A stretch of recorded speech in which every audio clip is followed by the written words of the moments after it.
Post ക്രെഡിറ്റ്സിൻ്റെ അടുത്ത എപ്പിസോഡിൽ we have the brains behind മലയാളത്തിലെ one of the most performing web series 1000 ബേബീസിൻ്റെ 3 ക്യാപ്റ്റൻസ് ആണ് ഇരിക്കുന്നത്. We have cinematographer Faiz Siddique, we have our very own favourite actor Sanju Sivaram and the captain of the ship Najeem Koya. Welcome to the show. എനിക്കിത് ഭയങ്കര പേഴ്സണലാണ് because നിങ്ങളെ 3 പേരെയും എനിക്ക് കാലങ്ങളായിട്ട് അറിയാം. അപ്പോൾ I am also very excited to see how this interaction goes. കാരണം ഇങ്ങനൊരു സെറ്റപ്പിലല്ലാതെ നമ്മൾ ഒരുപാട് സംസാരിച്ചിട്ടുള്ളതുകൊണ്ട് I want to start with the titles. എപ്പിസോഡിൻ്റെ ടൈറ്റിൽസ് ഒരു സ്ക്രിപ്റ്റിൻ്റെ പേജിൽ നിന്ന് എടുത്ത് പിക്ക് ചെയ്ത പോലത്തെയുള്ള ടൈറ്റിൽസ് ആണ്. It's very interesting. അതായത് prequel, sequel, legacy, first half, second half, anti climax, അങ്ങനെ. അപ്പോൾ അങ്ങനെ ഒരു ടൈറ്റിലിംഗ് കൊടുത്ത് എപ്പിസോഡ്സ് കൊണ്ടുവരാനുള്ള റീസൺ എന്തായിരുന്നു? ശരിക്കും അത് അറോസിൻ്റെ ഐഡിയ ആണ്. എൻ്റെ റൈറ്റർ, എൻ്റെ ബ്രദർ, അവൻ്റെ ഒരു ഐഡിയയാണ്. ഇപ്പം ഈ കഥ പറയുമ്പോഴൊന്നും എനിക്കങ്ങനെ എപ്പിസോഡ് ബേസിന് ഇങ്ങനെ ഒരു ടൈറ്റിലില്ല സത്യത്തിൽ. ഞാൻ കഥ ഞാൻ തന്നെയാണ് പോയി ഡിസ്നിയിൽ പറയുന്നത്. അത് പറഞ്ഞു കഴിഞ്ഞിട്ട് എനിക്ക് ഏറ്റവും കംഫർട്ടബിൾ ഒരാളാണ് അറൂസ് ഇർഫാൻ. കഴിഞ്ഞ കുറേ നാലായിട്ട് അവൻ എൻ്റെ കൂടെ ഉണ്ട്. എൻ്റെ കളി എന്ന് പറഞ്ഞ പടത്തിൻ്റെ കോ റൈറ്ററാണ് അവൻ. അപ്പം ഇങ്ങനത്തെ ഒരു തോട്ട് കിട്ടിയപ്പോൾ ഞാൻ ആദ്യം അത് എഴുതാം എന്ന് തീരുമാനിക്കുമ്പോൾ ഞാൻ ഒറ്റയ്ക്ക് എഴുതണ്ടെന്ന് തന്നെ തീരുമാനിച്ചിരുന്നു. കാരണം ഒറ്റയ്ക്ക് എഴുതിയാൽ അത് വർക്കൗട്ട് ആവില്ല എന്ന് എനിക്ക് തോന്നുന്നു. കാരണം ഞാൻ ഡയറക്ഷനും കൂടെ ചെയ്യുന്നത് കൊണ്ട് എനിക്ക് ഒരാളുടെ സപ്പോർട്ട് ആവശ്യമാണ്. ഇപ്പം ലൊക്കേഷനിലാണെങ്കിൽ പോലും എന്തെങ്കിലും ഒരു ചേഞ്ചസ് വന്നു കഴിഞ്ഞാൽ ഞാൻ ഡയറക്ഷൻ്റെ ഇടയിൽ പെടും. അപ്പം അതുകൊണ്ട് എനിക്ക് കംഫർട്ടബിളായ ഒരാൾ വേണം, എന്നെ മനസ്സിലാക്കുന്ന, അല്ലെ എൻ്റെ ഒരു വേവ് ലെങ്ത്തിലുള്ള ഒരാളായിരിക്കണം, കമ്മ്യൂണിക്കേഷൻ കിടലുമായിരിക്കണം.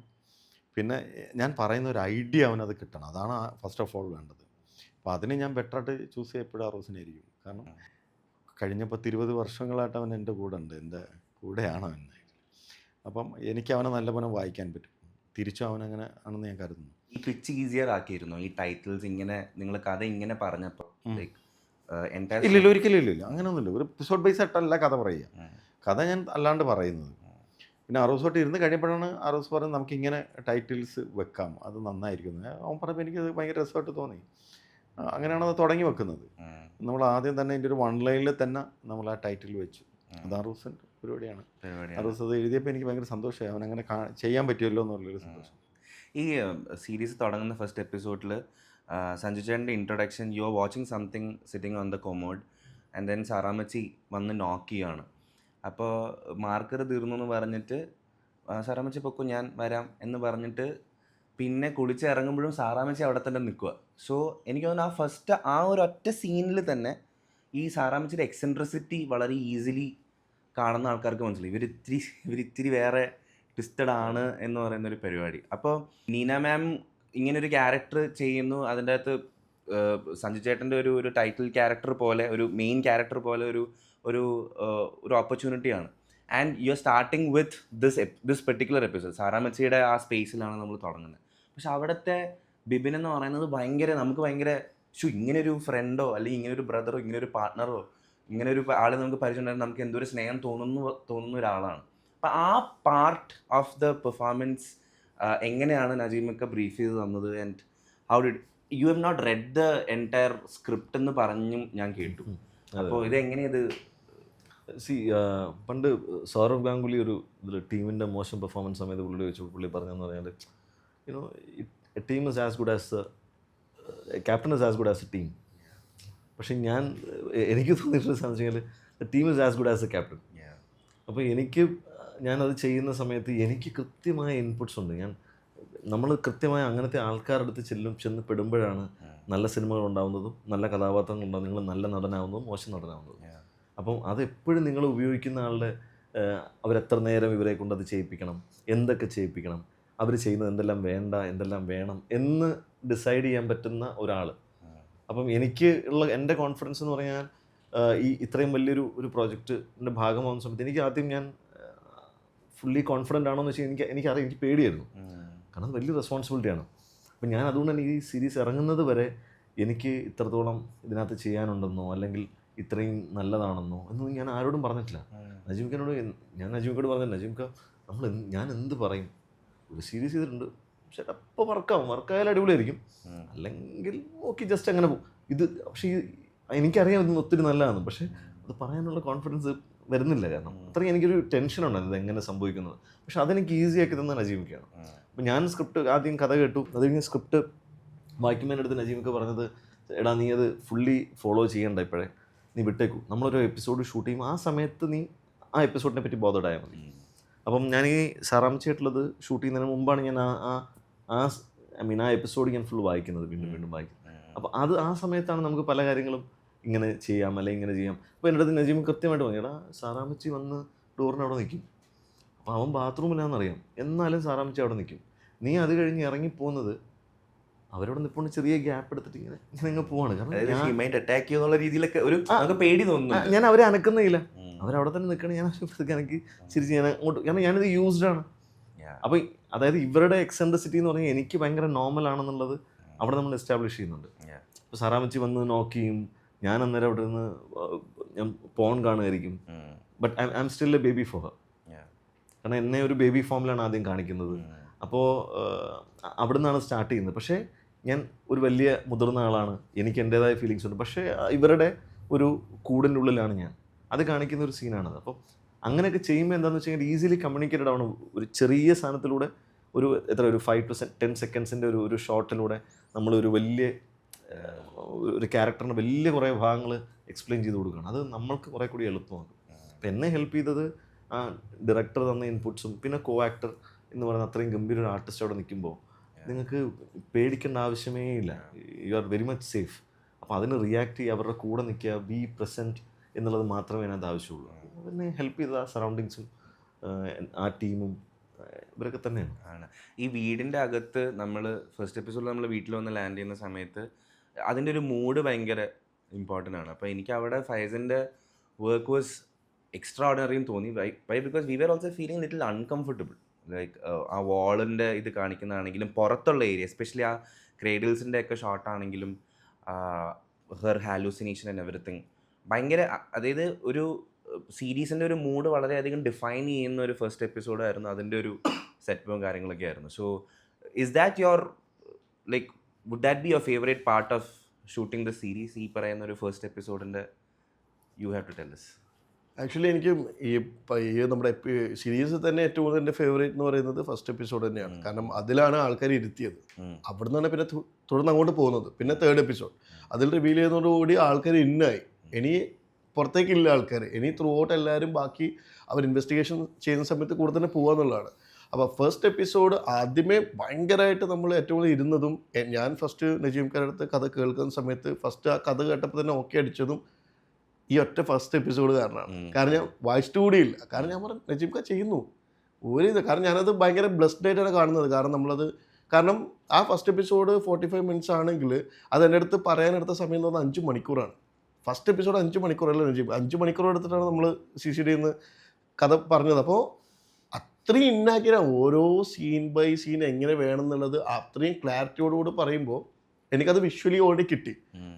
സോ പിന്നെ നമ്മൾക്ക് ഓൾറെഡി നിർബന്ധം ഉണ്ടായിരുന്നു കറക്റ്റ് കളർ പാലറ്റ്. അത് ഫസ്റ്റ് എപ്പിസോഡ്, ബാക്കി എന്ത് എപ്പിസോഡ് എങ്ങനെയോ ആവട്ടെ, പക്ഷേ ഫസ്റ്റ് എപ്പിസോഡ് പക്ക കളർ പാലറ്റ്. കാരണം അവിടെ മാത്രമേ നമുക്ക് കളർ പാലറ്റ് പിടിക്കാൻ പറ്റുള്ളൂ. ബാക്കിയൊക്കെ അത്രയും ആൾക്കാരുണ്ട്, അത്രയും ക്രൗഡ് ഉണ്ട്, അവിടെ നമുക്ക് പാലറ്റ് പിടിക്കാൻ പറ്റില്ല. കാരണം അങ്ങനെ ഒരു ഹ്യൂജ് പടമായിട്ട് ഇത് നമുക്ക് ചെയ്യാൻ പറ്റില്ലല്ലോ.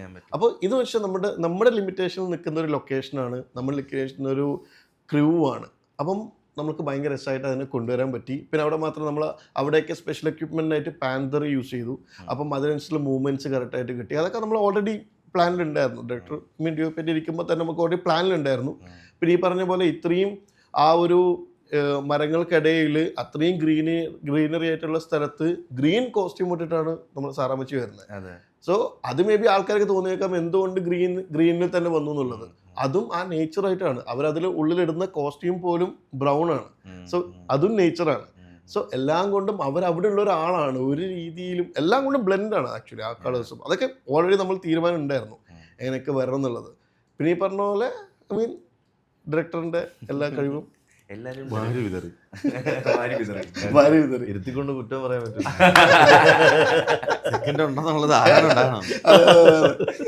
ഓക്കെ സഞ്ജേട്ടാ, ഇപ്പോൾ നിങ്ങൾ സിനിമയിൽ വന്നിട്ട് അത്യാവശ്യം സമയമായി.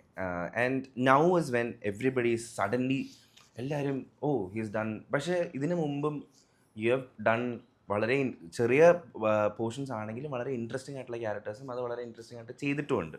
But do you think 1000 Babies is bringing you like can we call it like ഇപ്പം നമ്മുടെ ടൈറ്റിൽ പറയുന്ന പോലെ ഒരു സീക്വൽ ഓഫ് യുവർ കരിയറിൻ്റെ ഒരു ഫസ്റ്റ് ആക്ട് ആയിട്ട് 1000 Babies മാറുന്നുണ്ടോ for you right now after the release? How is it panning out for you? Definitely ഞാൻ അങ്ങനെ തന്നെയാണ് അതിന് ഞാൻ ബിലീവ് ചെയ്യുന്നത് തന്നെയാണ്. കാരണം ഒരു സമയമെടുക്കും. ഇപ്പം ആൾക്കാർ പറയുന്നത് നേരത്തെ അത് ഒത്തിരി നല്ലതായിരുന്നു, അന്ന് കുറേ അത് നല്ലതായിരുന്നു, പഴയതെല്ലാം, പക്ഷെ അതെല്ലാം ഡ്യൂ ആയി വരുന്നതിന് ഒരു റിഡംഷൻ ടൈമുണ്ട്. ആ റിഡീം ചെയ്യാൻ നമുക്ക് അതിനൊരു സമയമെടുക്കും. അതിൻ്റെ ഒരു നെക്സ്റ്റ് ലെവലിലേക്ക്, അല്ലെങ്കിൽ ഫസ്റ്റ് ലെവൽ പാസ്സായി ഇനി സെക്കൻഡ് ലെവൽ അല്ലെങ്കിൽ തേർഡ് ലെവലിലേക്ക് കയറുന്ന ഒരു ജങ്ചർ ആയിരിക്കും 1000 Babies. അപ്പോൾ അതിലേക്ക് എത്താൻ വേണ്ടി നമുക്ക് ഒരുപാട് സമയം എടുത്തിട്ടുണ്ട്. അതിനുവേണ്ടി ഒരുപാട് ഇത് നമുക്ക് മാത്രമേ അറിയുള്ളൂ നമുക്ക് അവിടെ എത്തണം എന്നുള്ളത്, വേറെ ആർക്കും ആവശ്യമില്ല. എനിക്കേ അറിയുള്ളൂ. ഞാൻ that you haven't come this far to come this far എന്നുള്ളത് എനിക്ക് മാത്രമേ അറിയുള്ളൂ. അപ്പോൾ ഞാൻ ഇവിടെ വരാൻ വേണ്ടിയിട്ടല്ലല്ലോ നമ്മൾ വന്നത്, നമ്മൾ അവിടെ നിന്ന് മുമ്പോട്ട് പോകണം. അപ്പോൾ പലരും എൻ്റെ അടുത്ത് പറയും ഇത്രയെങ്കിലും ഒന്നായാൽ നല്ലതായിരുന്നു. അപ്പോൾ ചില ആൾക്കാർ നമ്മുടെ അടുത്ത് പറയും ഒരു ആക്ടറിനെ കമ്പയർ ചെയ്യുന്നു, അവരുടെ പോലെയെങ്കിലും നീ ആയിരുന്നു. പക്ഷേ എനിക്ക് അതുപോലെ എനിക്ക് അതിനൊക്കെ മുകളിൽ പോകണം. പക്ഷെ അത് എതിർക്കാനോ ഒന്നും നമ്മൾ നിൽക്കുക എന്നുള്ളതല്ല. പക്ഷേ എനിക്ക് അവിടെ നിന്ന് മുമ്പോട്ട് പോകാൻ വേണ്ടി നമ്മൾ വെയിറ്റ് ചെയ്യുക, പേഷ്യൻസ്, നീ പറയുന്ന പോലെ ഒരുപാട് ഫ്രസ്ട്രേഷൻസ് വരും. And that contributes to your performance. നമ്മളുടെ എവല്യൂഷന് ഒത്തിരി ഹെൽപ്പ് ചെയ്യും. അങ്ങനെ തന്നെ ഒരുപാട് കാര്യങ്ങൾ ഹെൽപ്പ് ചെയ്തതിൻ്റെ ഭാഗമായിട്ട് ആയിരിക്കാം എനിക്ക് ഒരു സമയം വന്നപ്പോൾ 1000 Babies എന്ന് പറഞ്ഞ സ്ഥാനത്ത് എനിക്ക് ആ വെബ് സീരീസിൽ എനിക്ക് ഭേദപ്പെട്ട രീതിയിൽ പെർഫോം ചെയ്യാൻ പറ്റിയതും പല കാര്യങ്ങളും ചെയ്യാൻ പറ്റി. ഞാൻ ഒത്തിരി കാര്യങ്ങൾ എനിക്ക് ആഗ്രഹിച്ച ചില കാര്യങ്ങൾ ഞാൻ ഇടയ്ക്ക് ഫായിയോട് പറയായിരുന്നു, എടോ ഞാൻ താനറിയാതെ ഞാൻ ഡച്ച് ആംഗിൾ വെച്ചു എന്ന് എനിക്ക്. അപ്പോൾ എന്ന് വെച്ച് കഴിഞ്ഞാൽ നമ്മളെപ്പോഴും ഈ സിനിമയെപ്പറ്റി നമ്മൾ ഓരോന്ന് റെഫറൻസസ് എടുക്കുമ്പോഴും എല്ലായിടത്തും ഈ ഡച്ച് ആംഗിളിനെ പറ്റിയിട്ട് ഇപ്പോൾ ഇൻസ്റ്റാഗ്രാമിൽ നോക്കുകയാണെങ്കിൽ നമുക്കറിയാം ഡച്ച് ആംഗിൾ യൂസ് ചെയ്തിട്ടുള്ളത്, അല്ലെങ്കിൽ കുബ്രിക് സ്റ്റെയർ എന്ന് പറഞ്ഞാൽ നമ്മളിതൊക്കെ കാണും. അപ്പോൾ ഇതൊക്കെ നമ്മൾക്ക് എന്തെപ്പോഴും ചെയ്യാൻ പറ്റും, നമുക്ക് ഇങ്ങനെയൊക്കെ ചെയ്യാൻ പറ്റും. അപ്പോൾ ഈ ഡച്ച് ആംഗിൾ എനിക്ക് ഭയങ്കര ആഗ്രഹമാണ്. കാരണം അതിലാണെങ്കിൽ തന്നെ നമുക്ക് ഒരു ഈറിനെസ് ഫീൽ ചെയ്യിപ്പിക്കാം, ഒരു അൺകംഫർട്ടബിൾ ഇത് ഫീൽ ചെയ്യിപ്പിക്കാം ഒരു ആക്ടറെ കൊണ്ട് നിങ്ങൾ ആ ആംഗിളിൽ വെച്ചിട്ട്. അപ്പോൾ എനിക്ക് മാത്രം അത് വെച്ചിട്ടില്ല, എനിക്കത് വെക്കുന്നില്ല. അപ്പം ഞാനത് അറിഞ്ഞോ അറിയാതെയോ കുറച്ച് എനിക്ക് അങ്ങനെ, അപ്പം ഞാൻ അങ്ങനെ ചരിച്ചിരുന്നാലോ എന്ന് ഞാൻ പലപ്പോഴും ആലോചിച്ചിട്ടുണ്ട്. ഞാൻ ചരിച്ചിരുന്നത് അയാളെ ഇരിക്കണം, അയാൾ ക്യാമറ ഇരിക്കണം, ഞാൻ ചരിച്ചോളാം. അപ്പം അങ്ങനെ ഞാൻ 1-2 സ്ഥലത്ത് ഞാൻ ഞാനത് ബോധപൂർവം പകുതി അബോധപൂർവ്വം ഞാൻ ചെയ്തിട്ടുണ്ട്. അത് ഈ ബാംഗ്ലൂരിൽ വെച്ചിട്ട് നസ്ലിൻ ചെയ്ത ക്യാരക്ടറിന് ഞാൻ ഇത് കൊടുക്കുന്ന സമയത്ത്, ഡ്രഗ് കൊടുക്കുന്ന സമയത്ത് ഈ ചരിഞ്ഞിരിക്കുന്ന സാധനം അത് ഞാൻ അതിൻ്റെ ഒരു സാധനം പോലെ, പക്ഷെ ഞാൻ പൂർണ്ണമായിട്ട് ഞാനത് അറിഞ്ഞുകൊണ്ടാണെന്ന് പറയില്ല, പക്ഷെ എനിക്കത് ചെയ്യണമെന്ന് ഭയങ്കര ആഗ്രഹമുണ്ട്. അതേപോലെ തന്നെ ലാസ്റ്റ് ക്ലൈമാക്സിൽ വരുമ്പോഴും വിനോദ് പങ്കാക്ഷൻ നോക്കുന്ന സമയത്തും ഈ നോക്കി ഒരു കുറച്ചു നേരം അങ്ങനെ ഇത് ഞാൻ തന്നെ ഇട്ട എൻ്റെതായ ടച്ച് ആംഗിളാണ്. അടുത്ത പടത്ത് എന്തായാലും പറ്റില്ല, കട്ടുവിളി. അല്ല നജീമക്ക് ഇതൊന്നും അറിയില്ല, ഞാൻ ലാസ്റ്റ് എടുത്ത് കഴിഞ്ഞ ആഴ്ച ലാസ്റ്റ് വീക്കാണ് പറഞ്ഞത്. അപ്പം അതെന്താണെന്നറിയോ എനിക്കത് തോന്നിയെന്ന് വെച്ചാൽ അത് ഞാൻ അന്ന് ചെയ്തു എന്നുള്ളതേ ഉള്ളൂ. അതിൻ്റെ പക്ഷേ എനിക്ക് ഒരുപാട് പേര് സീരീസ് കണ്ടിട്ട് എനിക്ക് അയച്ചു തന്നു. അതായത് ഈ ഷോട്ടുകൾ മാത്രം സ്ക്രീൻഷോട്ട് എടുത്തിട്ട് എനിക്ക് അയച്ചു തന്നു. അപ്പം എനിക്ക് മനസ്സിലായി അത് വർക്കാണ്, അത് കൊള്ളാലോ, അത് നമുക്ക് നാളെ ഈ പരീക്ഷണം വർക്കാവും, എവിടെയെങ്കിലുമൊക്കെ ഉപയോഗിക്കാവുന്ന പരിപാടി, അത് ഏറ്റു അല്ലെങ്കിൽ അത് ഭയങ്കര സന്തോഷം നമുക്ക് തരും. നമുക്ക് ഭയങ്കര കോൺഫിഡൻസ് വരും. നാളെ നമ്മൾ എന്തെങ്കിലും ചെയ്യുമ്പോൾ നമുക്കൊരു ഇന്നതുപോലെ ചെയ്യണമെന്ന് നമുക്ക് തോന്നും, ഒരു എഫേർട്ട് എടുക്കാനും ഒക്കെ നമുക്ക് തോന്നും. നമ്മൾ പഠിക്കുന്ന കാര്യങ്ങൾ നമുക്ക് യൂസ് ചെയ്യാൻ പറ്റുന്ന പോലത്തെ ചില കാര്യങ്ങൾ. അങ്ങനെ അത് ഉപയോഗിച്ചു. നജീമിക്കയോട് എന്ന് വെച്ചാൽ നജീമിക്ക കൃത്യമായിട്ട് ആ ഇമോഷനിലാണ് നജീമിക്ക എപ്പോഴും സംസാരിക്കുന്നത്. ഇപ്പം ഞാൻ എങ്ങനെയാണ് സംസാരിക്കുന്നത് അതുപോലെ തന്നെ അത് നിനക്കറിയാം അവൻ ഇങ്ങനെ അപ്പോൾ ഇങ്ങനെ നമ്മളോട് പറയാം, അവിടെ കണ്ണിലേക്ക് തന്നെ നോക്കിയിട്ട്.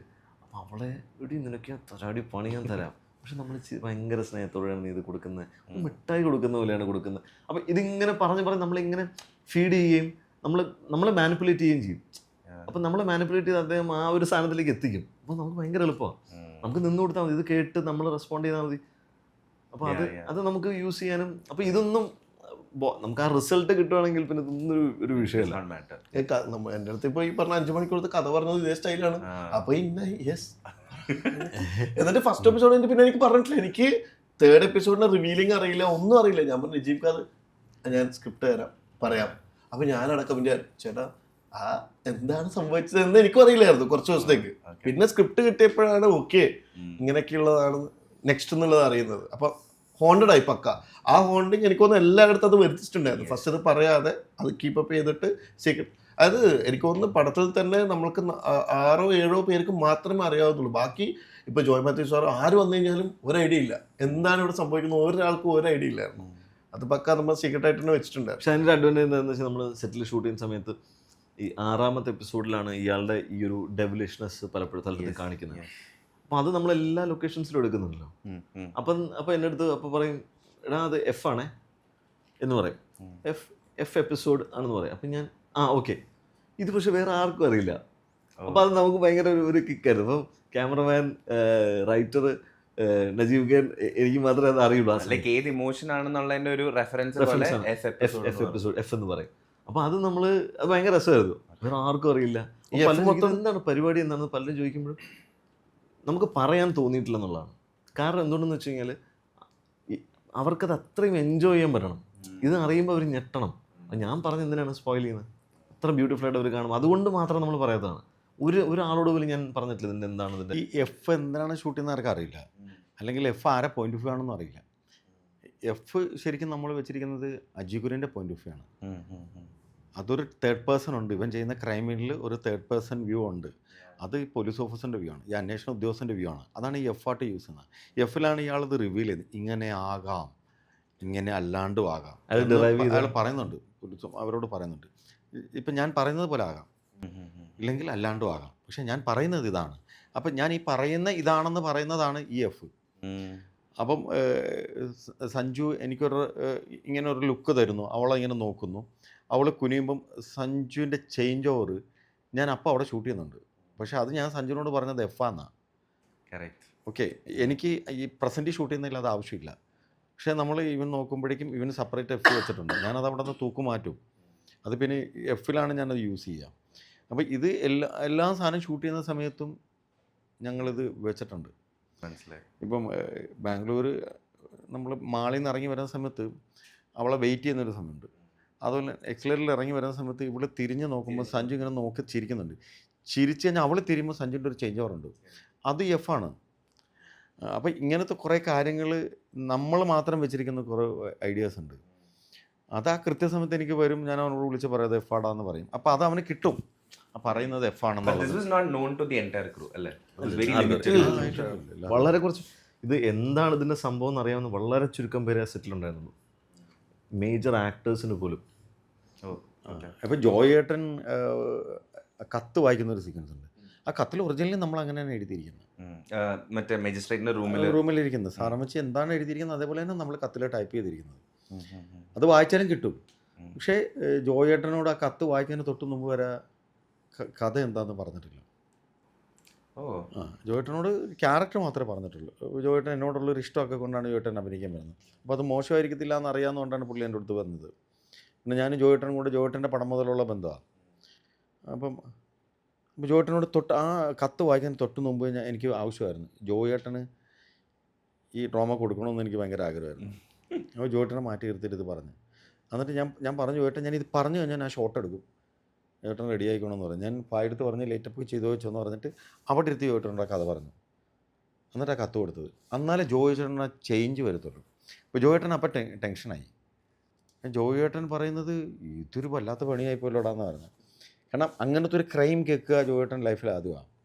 ജോയേട്ടൻ രാത്രി റൂമിൽ ചെന്നിട്ട് എനിക്ക് തെറി പറഞ്ഞ് മെസ്സേജ് അയച്ചിരുന്നു, ജോയേട്ടൻ ഉറങ്ങാൻ പറ്റില്ല എന്ന് പറഞ്ഞിട്ട്. എടാ അതിങ്ങനെ സംഭവിക്കുമായിരിക്കുംടാ, സംഭവിച്ച് കാണുമായിരിക്കും. നമ്മുടെയൊക്കെ കൂട്ടുകുടുംബത്തിൽ ഞാൻ പലപ്പോഴും ആലോചിച്ചിട്ടുണ്ട്, ഇവനെന്താ ഇങ്ങനെ ഇരിക്കുന്നത്, അവനെന്താ ഇങ്ങനെ ഇരിക്കുന്നത്. ജോയേട്ടൻ്റെ സരസമായ തെറിയൊക്കെ കൊണ്ട് സംസാരിക്കും.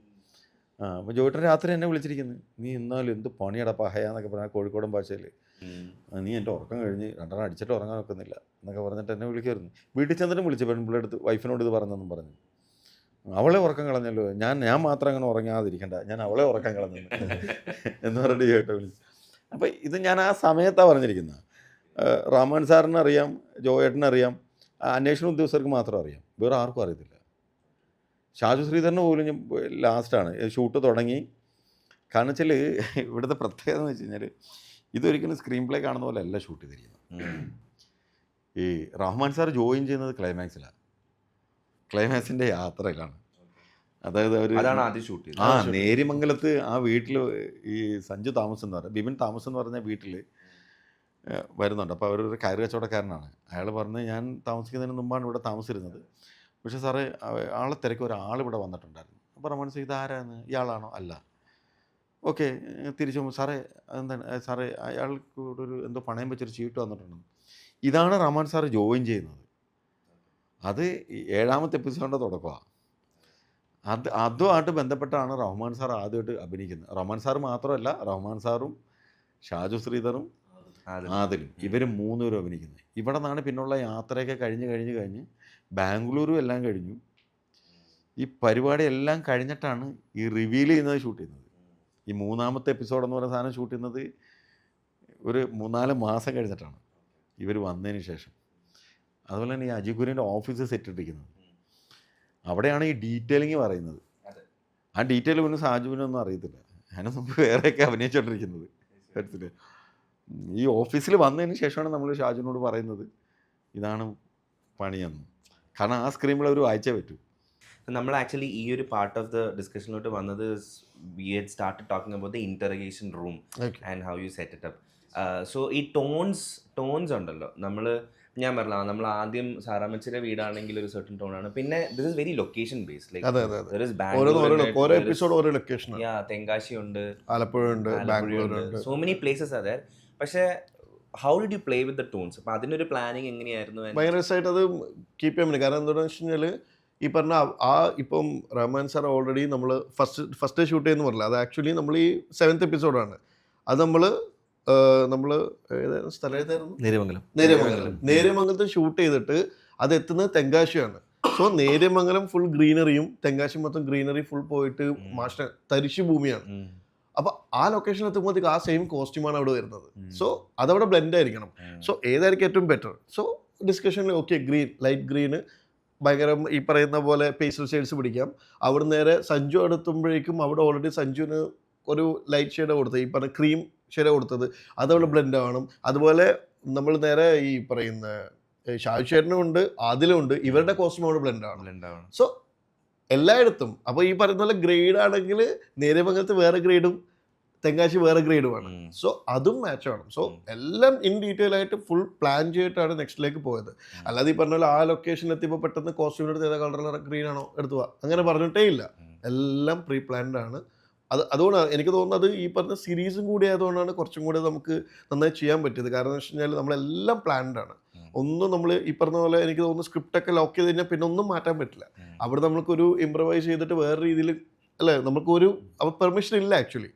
സോ അതുകൊണ്ട് നമ്മൾ പ്ലാൻഡ് ആണ്, ഫിക്സ് ചെയ്തിട്ടാണ് പോകുന്നത്. എല്ലാം നമ്മുടെ തലയിലുണ്ട്. പിന്നെ മാത്രമേ എനിക്ക് നജീം ഖാനോട് വർക്ക് ചെയ്തതിൽ ഭയങ്കര ഇഷ്ടപ്പെട്ടതെന്ന് വെച്ച് കഴിഞ്ഞാൽ ഞാനിപ്പം നമ്മൾ എഫ് എന്ന് പറഞ്ഞ എപ്പിസോഡ് പറഞ്ഞല്ലോ, ഈ എഫ് എന്ന് പറഞ്ഞ എപ്പിസോഡിൽ പെട്ടെന്ന് സഞ്ജു കേക്ക് കഴിക്കുന്നുണ്ട്. അപ്പോൾ ഞാൻ ഷൂട്ട് ചെയ്തു കഴിഞ്ഞു, തിരിച്ചുകൊണ്ട് നജീം ചോദിച്ചു എവിടെ പോകണം? ഞാൻ പറഞ്ഞ അടുത്ത ഷോട്ട്. നിനക്ക് ഈ ഷോട്ട് എന്താണെന്ന് മനസ്സിലായോ? ഞാൻ പറഞ്ഞു ആക്ച്വലി മനസ്സിലായി, കേക്ക് കഴിക്കുന്നു.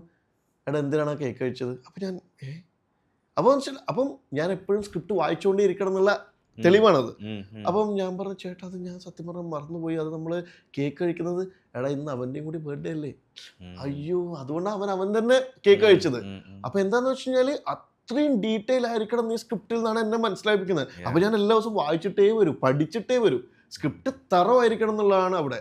അപ്പം എടുത്ത് ഓരോ പ്രാവശ്യം ചോദിക്കും ആ ഷോട്ട് എന്തിനാ അവിടെ വെച്ചെന്ന് മനസ്സിലായോ? അല്ല അത് എന്തായി? ചേട്ടാ അതായിരുന്നല്ലേ, ഓക്കെ. അപ്പം ഞാൻ നെക്സ്റ്റ് ഡേ മുതൽ വീണ്ടും എല്ലാം പഠിച്ചിട്ട് വരും, വീണ്ടും സ്ക്രിപ്റ്റ് തറവായിരിക്കും, എല്ലാ സ്ക്രിപ്റ്റ് വീണ്ടും റിപ്പീറ്റ് ചെയ്യും. കാരണം എനിക്കറിയാം മൂപ്പര് ചോദിക്കുന്നുള്ളത്. കാരണം വേറെ ആരും അങ്ങനെ ചോദിച്ചിട്ടില്ല. കാരണം നമ്മൾക്ക് എല്ലാവർക്കും എന്താ ആ ഷോട്ട് ഓക്കെ എടുത്തു കഴിഞ്ഞ് നെക്സ്റ്റ് ഷോട്ട്. പക്ഷേ ഇത് ആ ഷോട്ട് എന്താണ്, അതിലെ ക്യാരക്ടർ എന്തിനാണെന്നുള്ളത് ഒരു DOPനെ കൂടി മനസ്സിലാക്കണമെങ്കിൽ അതാ ഞാൻ പറഞ്ഞത്.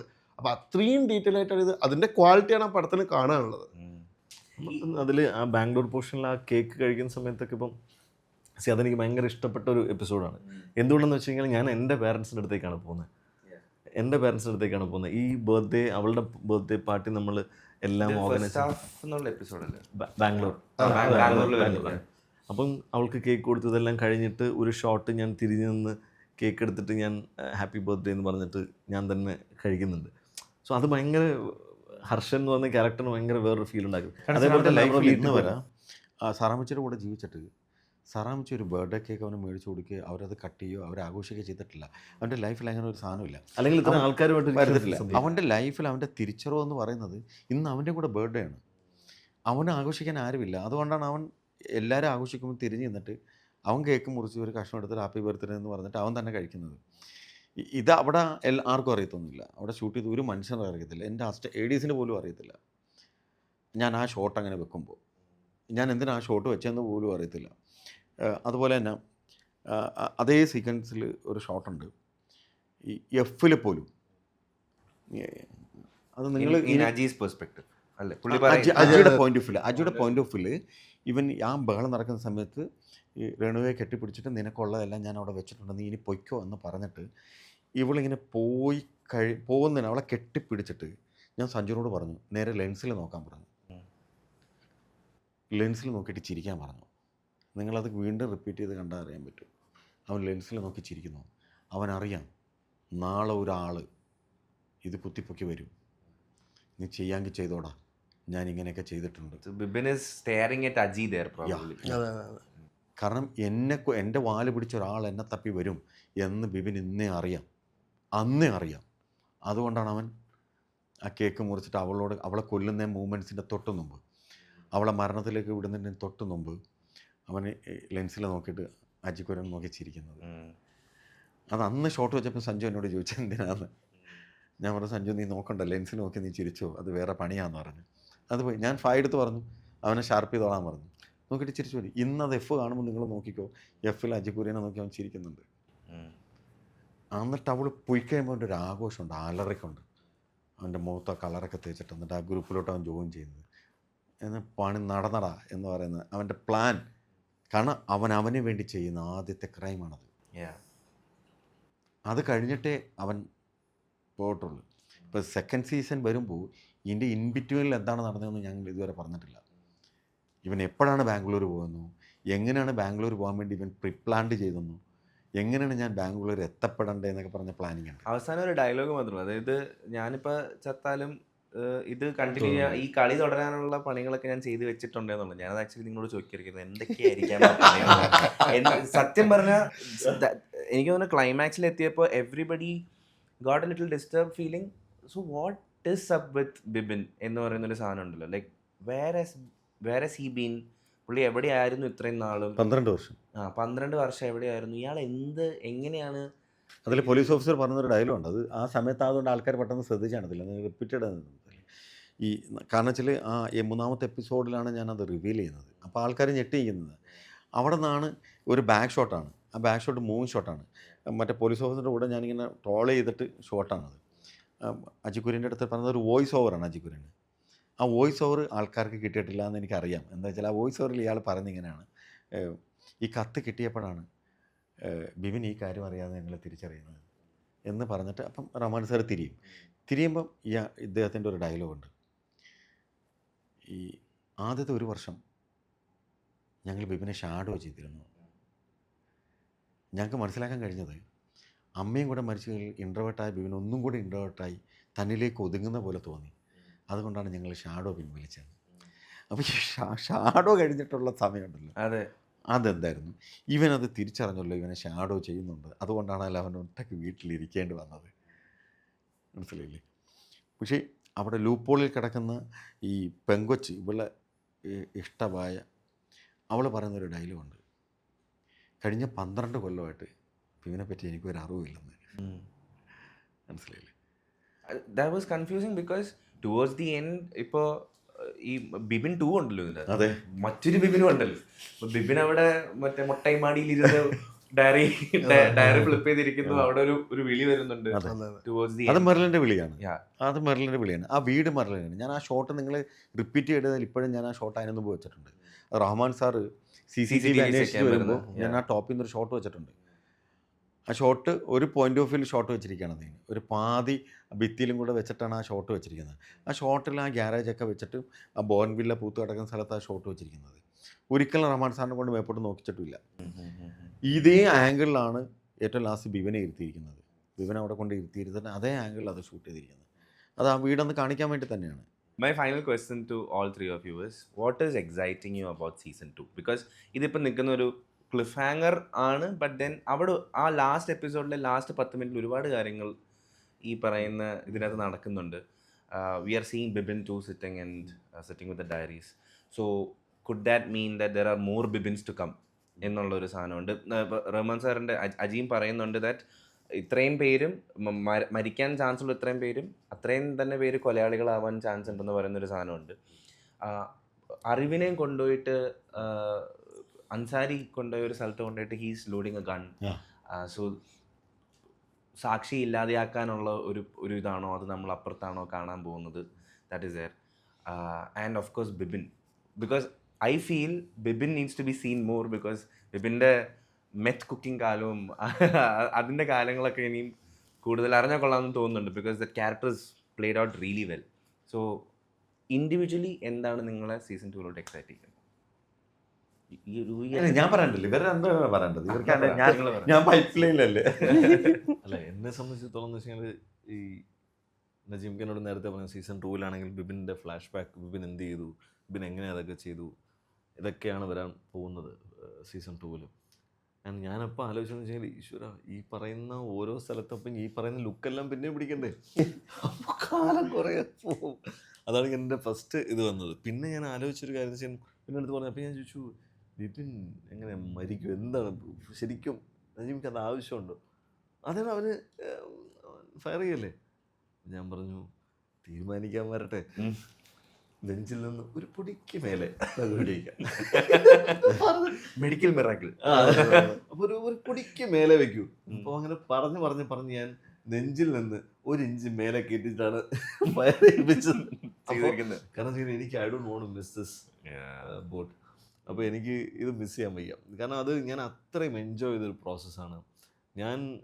കാരണം ഒരു ബീയിങ് എൻ എഫക്റ്റീവ് ടൂൾ എന്ന് പറയുന്നതാണ് ഒരു ആക്ടറിനെ സംബന്ധിച്ചുള്ള ഏറ്റവും ബെസ്റ്റ് തിങ്. അപ്പം you can surrender to someone and and create the best thing. മറ്റതെല്ലാം നമ്മളാണ്, ഞാൻ ഇനീഷ്യേറ്റീവ് എടുത്ത് ഞാൻ ചെയ്താലേ ഇത് ശരിയാവുള്ളൂ എന്നുള്ളതിനേക്കാൾ ഉപരി ഞാൻ നന്നായിട്ട് ചെയ്യുന്ന ഒരാൾക്ക് നിന്ന് കൊടുക്കുക എന്നുള്ളതാണ് ഏറ്റവും വേണ്ടത്. എനിക്കൊന്നൊരു ആക്ടർ ചെയ്യേണ്ടതാണ്. അപ്പം ഞാനത് ഒരുപാട് എൻജോയ് ചെയ്തു. ഞാൻ ഈ ടീമുമായിട്ട് ഒരുപാട് എൻജോയ് ചെയ്തു. ഇപ്പോൾ ഫൈ ആണെങ്കിൽ നമുക്ക് ഒരിക്കലും ഒരു ക്യാമറ അവിടെ ഉണ്ടെന്നുള്ള ഫീൽ നമുക്ക് തരില്ല. ഫൈ ഷൂട്ട് ചെയ്യണം, ഫൈയുടെ ലൈറ്റ് ഇവിടെയാണ്, അപ്പോൾ ഇവിടെ നിൽക്കണേ അവിടെ നിൽക്കണേ, അതൊന്നുമില്ല. നമുക്ക് ഫുൾ ഫ്രീഡം തരും. ഫൈ അവിടെ ഉണ്ടെന്നൊരു പ്രസൻസ് പോലും നമുക്ക് ഫീൽ ചെയ്യിപ്പിക്കില്ല. കാരണം നമുക്ക് അങ്ങനെ നമ്മൾ കോൺഷ്യസ് ആക്കുകയില്ല. അപ്പോൾ നമുക്കത് ഭയങ്കര കംഫർട്ടബിളാണ്.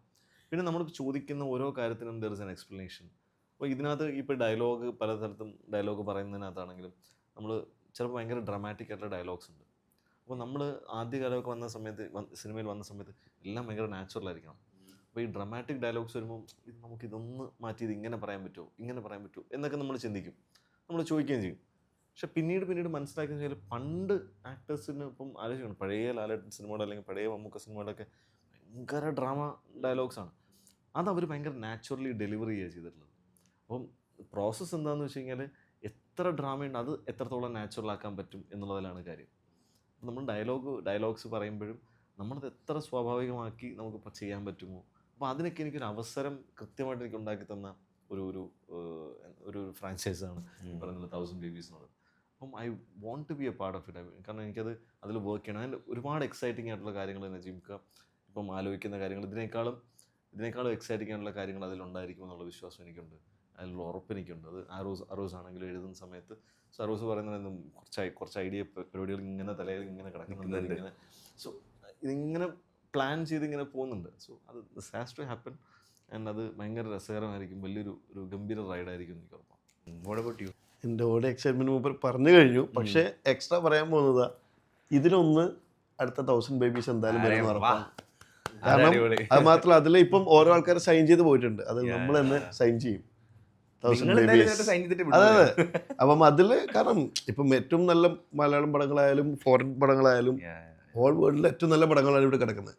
സോ എനിക്ക് ഉറപ്പാണ് നാളെ 1000 Babies സീസൺ 1 സീസൺ 2 പിന്നെ അതുപോലെ നല്ല നല്ല പടങ്ങൾ ഇതുപോലെ ചെയ്യാൻ പറ്റട്ടെ എന്നുള്ളതാണ്. അപ്പോൾ ഇതിൻ്റെ എക്സൈറ്റ്മെൻറ്റ് അത്രയുണ്ട്. കാരണം ഒന്നാമത്തെ കാര്യം എക്സൈറ്റ്മെൻറ്റിലുപരി ടെൻഷനുണ്ട്. കാരണം ഇതേ ഔട്ട്പുട്ട് നമ്മൾ കൊടുക്കണം, ഇതേ ക്വാളിറ്റി കീപ്പ് ചെയ്യണം. ഇതിൽ ഇൻവെസ്റ്റിഗേഷൻ റൂമൊക്കെ ഒന്നുകൂടെ ചിലപ്പോൾ ക്രിയേറ്റ് ചെയ്യണം. പിന്നെ അതൊന്നും ഇല്ലല്ലോ, അതൊക്കെ നമ്മൾ ഈ പറയുന്ന അന്ന് ചെയ്തു അപ്പോൾ തന്നെ പൊളിച്ചു കളഞ്ഞു. അത് വീണ്ടും ഉണ്ടാക്കണം, ആ സെയിം ആംബിയൻസ് കൊണ്ടുവരണം, പിന്നെ സെയിം ആ ലെൻസും ഈ പറഞ്ഞ പോലെ ക്യാമറയുടെ സെയിം യൂസ് ചെയ്യണം ഒന്നാമത്തെ കാര്യം. പക്ഷേ അത് ഇനി വേറെ രീതിയിൽ ട്രീറ്റ് ചെയ്യാൻ പറ്റുമെന്നുള്ള ഡിസ്കസ് ചെയ്തിട്ട് നമ്മൾ ചിന്തിക്കും അതിനനുസരിച്ചിട്ട്. അപ്പം ആ ഒരു എക്സൈറ്റ്മെന്റ് വെച്ചാൽ ഫസ്റ്റ് സ്ക്രിപ്റ്റ് കയ്യിൽ കിട്ടണമെന്ന് ഞാൻ ആദ്യമേ ചേട്ടാ സ്ക്രിപ്റ്റ് എഴുതിയോ ഇല്ല സ്ക്രിപ്റ്റ് എഴുതിയോ അറോസിനെ കാണുമ്പോൾ സ്ക്രിപ്റ്റ് എന്തെങ്കിലും. അപ്പം ഈ പറഞ്ഞ ആ ഒരു എക്സൈറ്റ്മെന്റ് ഓൾറെഡി ഉണ്ട്. കാരണം നമ്മൾക്കും അറിയില്ല, ആർക്കും അറിയില്ല എന്താണ് സീസൺ 2 എന്നുള്ളത്. കാരണം ഓരോ ആൾക്കാർ ചോദിക്കുമ്പോഴും സത്യം പറ എന്താണ് സീസൺ 2. ഇപ്പം അറിവിനെ കുറിച്ച് ചോദിച്ച പോലെ എൻ്റെ അടുത്ത് എല്ലാവരും ചോദിക്കുന്നുണ്ട്. പിന്നെ ഇതിനിടയ്ക്ക് 7th എപ്പിസോഡ് കണ്ടിട്ട് എന്തോ നിങ്ങൾ 7th എപ്പിസോഡ് ഇങ്ങനെ ഭയങ്കര മോശമായി പോയി. ഞാൻ പറഞ്ഞു എന്താണ് മോശം ഫീൽ ചെയ്തത്? അല്ല നിങ്ങൾ അവസാനം പറയാണ്ട് വെച്ചില്ലേ, ആൾക്കാർ ഫുൾ ട്വിസ്റ്റ് ആക്കിയില്ലേ. ഞാൻ പറഞ്ഞു അപ്പൊ അതാണ് ടെൻഷൻ. അപ്പൊ ഇതാണ് അതെ എല്ലാവർക്കും ഉള്ള ഒരു പ്രശ്നം ഇതാണ്. കാരണം അവസാനം ഒന്നും പറയാതെ വെച്ചു. ഞാൻ പറഞ്ഞു അത് സീസൺ 2 കാണിക്കും. ഓ കാണിക്കുമല്ലേ, ഓക്കെ. അപ്പൊ അവര് ഹാപ്പി. അപ്പൊ ഇതുപോലെ എക്സൈറ്റഡ് ആണ്. സീസൺ 2 എന്താന്നുള്ളത് നമ്മൾക്കും അറിയില്ല. അതുകൊണ്ട് ആ എക്സൈറ്റ്മെന്റ് ഉണ്ട്. ഈ പറഞ്ഞതാ വെയിറ്റിംഗ്. വരട്ടെ സീസൺ 2 എന്തെങ്കിലും ഉണ്ടോ? ഇല്ല ഒന്നുമില്ല ഇപ്പം വർക്കിംഗ് ആണ് അതും ഇതിന്റെ ക്ഷീണമൊക്കെ ഒന്ന് മാറി.